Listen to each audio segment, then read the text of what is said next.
Who is required to have a breath alcohol interlock ignition device, or BAIID, installed in their car?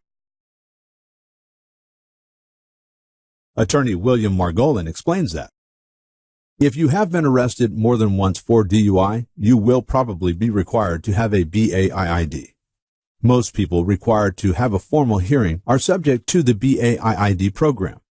In most cases, the BAIID is required only for individuals who are granted a restricted driving permit, or RDP, rather than full reinstatement.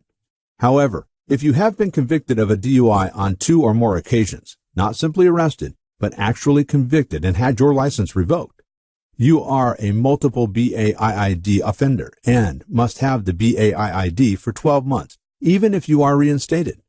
Furthermore, a multiple BAIID offender must have the BAIID on every vehicle that is titled in your name, either solely or with someone else, such as a spouse or child.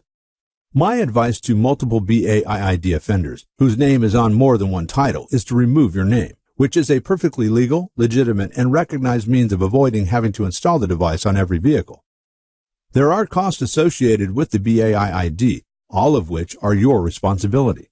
The Secretary of State collects a BAIID administration fee up front. The BAIID servicing agent, oftentimes a mechanic or filling station, charges to install and remove the machine. The BAIID rules also require you to have the machine read and calibrated by the servicing agent on a periodic basis, something for which the servicing agent will charge you. There are work vehicle exceptions to the BAIID requirement.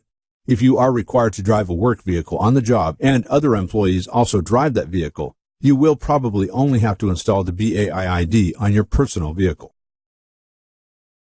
Schedule a free consultation with attorney William Margolin in Waukegan, Illinois today.